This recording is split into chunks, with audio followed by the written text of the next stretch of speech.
अस्सलामुअलैकुम। मोहम्मद अज़हर सिद्दीक अपने programme political diaries के साथ हाज़िर खिदमत है। 14 जून 2024 और जुमे का दिन है। आज और कल 2 दिन है। उम्मीद बड़ी है जो कि इस्लामाबाद हाई कोर्ट का इद्दत के केस में फ़ैसला आ गया है और 2 सफ़ों का पर मुश्तमिल फ़ैसला है। बैकग्राउंड पे वो मैं चला दूँगा आपके साथ।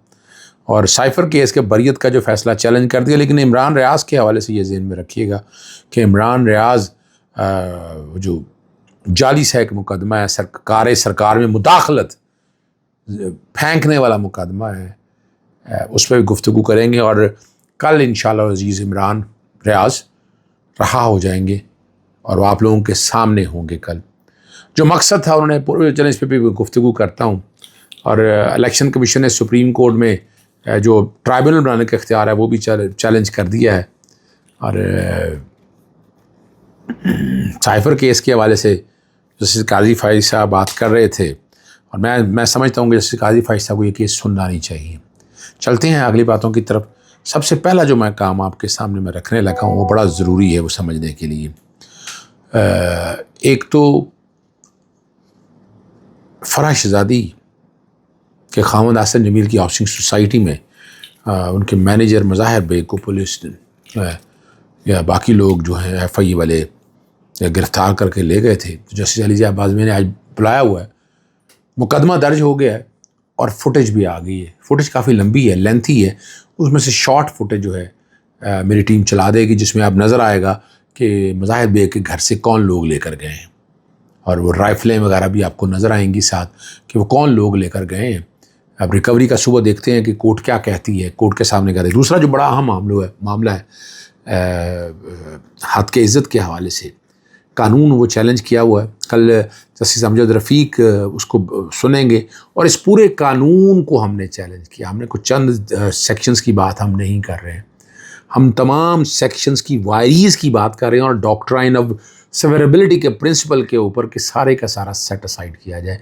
ये हमारा कल नुक्ता नज़र होगा। हम अदालत के सामने ये रखेंगे। साफ़ती तंजीमों में अरशद अंसारी साहब ने, राना अजीम साहब ने और बाकी बहुत से लोगों ने सिविल सोसाइटी की तरफ से इस सारे कानून को हमने चैलेंज किया है और इंशाअल्लाह अज़ीज़ पूरी कोशिश होगी। और ये हद के कानून आज बड़ा मज़ा आया कि कल कमरान शायद के प्रोग्राम में बैठे थे, अफनान आए, उन्होंने ऐसे ही कह दिया जी प्रोजेक्ट डिमांड पैसे लेकर। जब ये बात की उन्होंने कहा बताओ कौन किसको पैसे दिए, जो बातें कर रहे हो हद के कानून लग जाएगा तुम्हारे ऊपर। भाग गया, फिर वो अफनान भाग गया, फिर चुप हो गया। अफनान मुशाहिद की बात मैं कर रहा हूँ आपके सामने दूर। और अभी आज इंशाअल्लाह अज़ीज़ जैसे मैंने कहा है कि इमरान रियाज़ बरी हो जाएंगे। इमरान रियाज़ की FIR जो है वो बड़ी भोंडी सी है, कार सरकार में मुदाखलत। मैं फिर बताना चलूँ, मैं फिर बड़ी क्लैरिटी के साथ बता चलूँ कि जब एयरपोर्ट दाखिल हुए आगे रोकने की कोशिश की नकाबपोश लोगों ने, कोई पुलिस वाला नहीं था, सादा लोग थे और मकसद था वो गायब करना।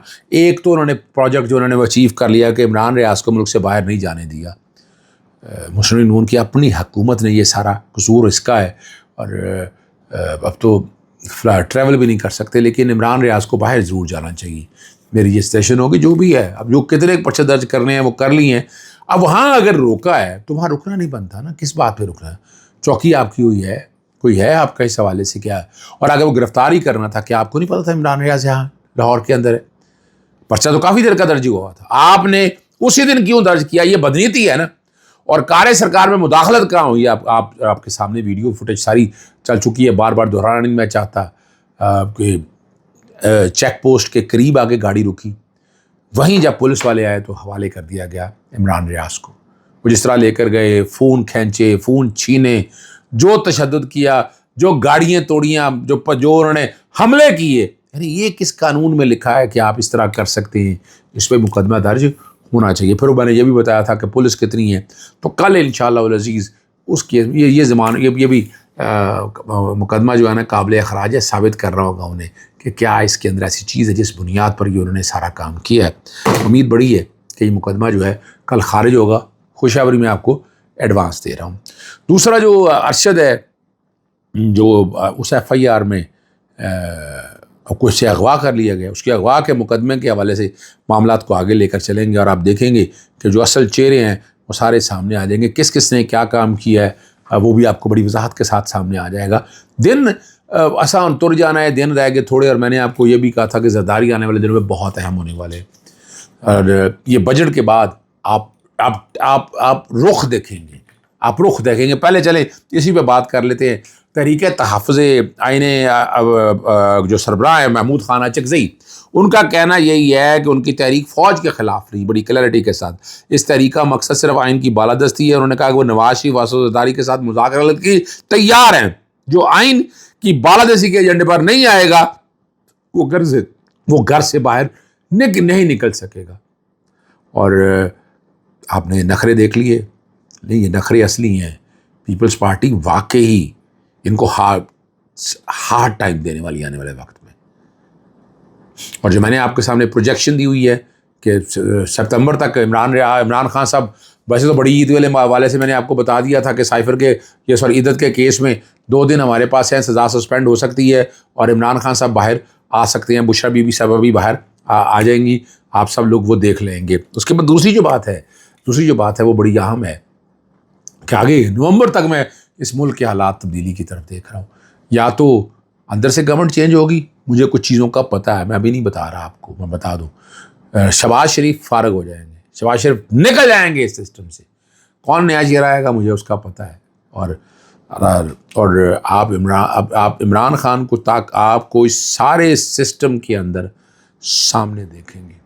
इमरान खान आपको हर जगह नज़र आएगा। मैं सच बता रहा हूँ आपके सामने, इमरान खान के बगैर ये निज़ाम नहीं चल सकता।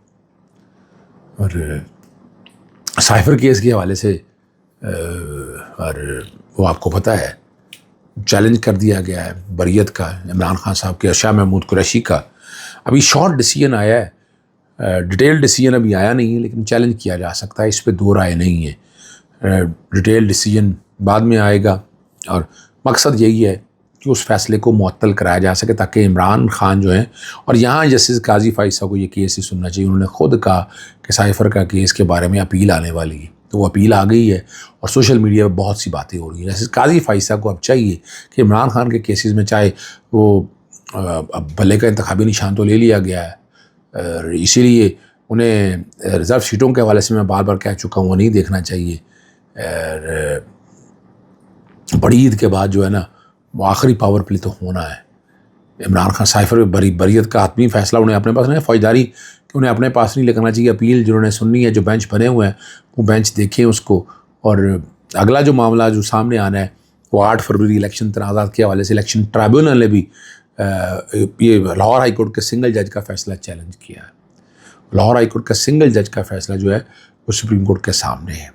वो इलेक्शन ट्राइब्यूनल को किस तरह से ख़त्म कराना चाहते हैं, लेकिन वो कानून भी चैलेंज हो गया, वारीज़ भी चैलेंज होगी। अब इस पर तो सुप्रीम कोर्ट नहीं कह सकती बात, चूँकि लाहौर हाई कोर्ट में है। और लाहौर हाई कोर्ट में पेंडिंग जो है वो मैंने यहाँ से नोटिस करवा लिया, और इस्लामाबाद हाई कोर्ट के अंदर भी ये सारे मामला चल रहे हैं। और साइफर केस में इस्लामाबाद का अभी आपको पता है, जैसे मैंने कहा था, तफसीली फ़ैसला आना बाकी है, लेकिन मौक़िफ़ ये अपनाया है कि तयशुदा कानून के तहत साफ शफाफ ट्रायल नहीं आया, आइनी तकाज़े पूरे नहीं हुए तो मुकदमा ट्रायल कोर्ट में रिमांड बैक किया जाता है। आपको याद होना चाहिए, इसके लिए भारी भरकम वकील हमारे दोस्त हामिद अली शाह साहब अरेंज किए गए। जब देखा गया वो केस नहीं बन रहा है तो फिर वो चले गए, और उसके बाद जो दूसरे प्रोसिक्यूटर थे वो यही कहते रहे रिमांड, यानी उन्हें पता आ गया था ये सारा। और ये क्वेश्चन आर्टिकल 10A का नहीं है, इसके अंदर इन बिल्ड फौज, जब तक डिटेल फैसला नहीं आएगा सुप्रीम कोर्ट को सस्पेंड तो नहीं ना कर सकती। डिटेल रीजनिंग आने की बात है, वो कब आता है वो देखने वाली बात है। और हक़ दिफा दिया गया और ना ही आइन के आर्टिकल 10A की तकाज़ों को पूरा गया, ये तो हकीकत है। ये तो इमरान खान का के हवाले से जो बातें सारी हैं ना, वो तो अब सामने आप देख चुके हैं। और मैं इस्लामाबाद हाई कोर्ट के हवाले से 10 वर्किंग डेज़ हैं सज़ा मुअत्तली जो इमरान खान साहब के हवाले से मैं तफसील आपके सामने बता दी है, शुरू में बता सकूँ। और मैं जो देख रहा हूँ कि दोनों में सज़ाएँ सस्पेंड हो जाएंगी। 2 दिन है, लेकिन 10 वर्किंग डेज़ जो हैं वो ईद के बाद जा सकते हैं। लेकिन सज़ा मुअत्तली जो है ना, कोर्टें हमेशा ईद से पहले करती होती, ये एक हमारी रवायत चली आई हुई है।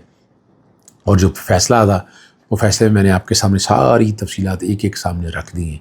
और मैं समझता हूँ जो ज़्यादती हैं ये ज़्यादतियाँ नहीं होनी चाहिए, चीज़ें आगे जानी चाहिए, आगे जानी चाहिए, आगे जानी चाहिए। इजाज़त चाहता हूँ। अस्सलाम वालेकुम, अल्लाह हाफ़िज़। पाकिस्तान ज़िंदाबाद।